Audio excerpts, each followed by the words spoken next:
Race to take over for Justin Trudeau as Prime Minister is now in the hands of Liberal Party members. They can begin advance voting as of today. The four candidates, meantime, had their final face-off last night in Montreal in English. Like the French debate on Monday night, the tone here was pretty friendly and cordial.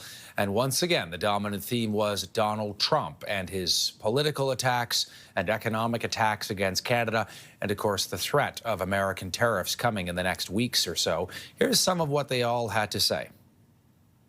My first move is dollar for dollar retaliation. And let me be very clear with President Trump.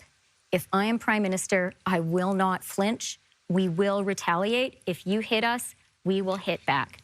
But our retaliation will be a lot smarter than their dumb tariffs. Call a meeting with the Council of the Federation and bring the premiers together to make sure that we share our plan for Canada, because this is every single province and territory, every business leader in our country, every union leader, every single Canadian, and then to share the plan with the entire country. I would call it a First Ministers meeting as opposed to Council of Federations, but First Ministers meeting, sharing the plan, but also developing our broader response, our broader domestic response, including projects. Secondly, entirely agree with Christian. Dollar for dollar tariffs, maximum impact on the United States, minimal impact here in Canada. Where I'm going to be looking at softwood lumber and I'm going to be looking at dairy as the next two industries he's going to attack. And what we're going to be doing is supporting those industries completely. We're not going to let them take our jobs away. Well, Justin Trudeau's successor will be announced on March the 9th. Let's bring in CTV News political commentator, former leader of the NDP, Tom Mulcair, joining us from Quebec. Tom, always good to see you. What jumped out for you? Good to be with you, Todd. Yeah, I know you were watching closely. What did you think? Well, I thought that debate was a lot livelier than the one on Monday, the French language debate. They were all being so careful, and they all had very varying degrees of knowledge of French. And it was quite laborious, actually, at some times. So last night, we learned quite a bit more about one of the candidates. I mean, Karina Gould, of course, was trying to convince us and seemed to be trying to convince herself that she was actually in the running to become Prime Minister on March 9th. I don't think that that's the case, but she certainly showed herself to be capable, intelligent, incredibly articulate, and she pushed forward a more progressive agenda than what she was hearing. Took one shot, not a very strong one, but, you know, she went one of the few shots of the evening at her opponents, I guess mostly targeting Carney, and I would say probably Freeland, although, of course, Frank Baylis is a bit more on the right as well, but simply saying, look, she's not worried about saying that she wants to have new social programs. She wants to spend more money. Heck, even if they get rid of the carbon tax and there's no more reason to be giving a rebate because the rebate was based on the carbon tax, she still wants to give checks to people. So that's her vision. It's a vision that, you know, is a time-honored liberal tradition of spending more public money, but that's what got them into so much trouble this time. But she's simply laying down that marker for a future race because she wants people to remember her as being that person.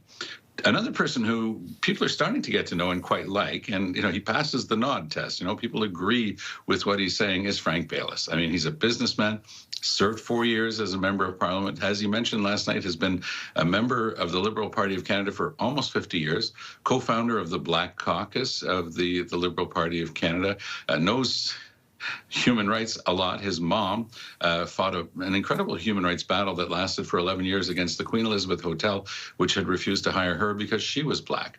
So he's the type of guy who's got both the business acumen and savvy, and his heart's in the right place. And he spoke a lot of sense last night. But again, I'm not sure that long shot candidacy of Frank's is going to be able to pan out in such a short race. The two front runners clearly are Freeland and Carney. We're told, I believe correctly, that Carney has a decided advantage. All we have to do is look at the number of caucus members and cabinet members who are backing Carney to know that he's got a prohibitive lead, at least in terms of the people who are going to be most engaged in the next election as candidates. And I think that he did a decent job last night. He was not going to be taking any shots at his opponents, although he did sometimes, especially on defense spending, dig in a little bit and say, for example, that the Freeland and Gould propositions to have us to 2% of in 3 years simply didn't make managerial sense, and he was backed on that by Bayless, and I think that both of them were right. So there was a little bit more toing and froing, Todd, but I think that overall the strong first place that we've all attributed to Mr. Carney continues, and it's up to him just to make sure he holds on to that lead. That's a front runner strategy he showed last night, and he's got to keep with the same strategy until March 9th. And after that, I think we're going to be into a federal general election quite rapidly. So the game will change just as quickly. So if I can read between the lines, you think this is Carney's to lose? Well said. Yeah, I think that Mark Carney, as long as he remains prudent and he continues to show that he's got something that nobody else can offer. I mean, we are in the worst crisis we've ever been in. We've got the United States president saying that he wants to make Canada the 51st state. He's threatening our entire economy and boasting about the fact that he wants to attack us by attacking our economy. So Carney has a curriculum vitae. He has a resume that includes guiding Canada through our worst economic crisis in memory, which was the 2008 crisis, the recession that was pretty well a depression here in Canada and in North America. And he did an amazing job on that. He'd been tapped by Stephen Harper, so it's very hard for the Conservatives to attack him on that, although they're going to continue to try to find an angle to attack him.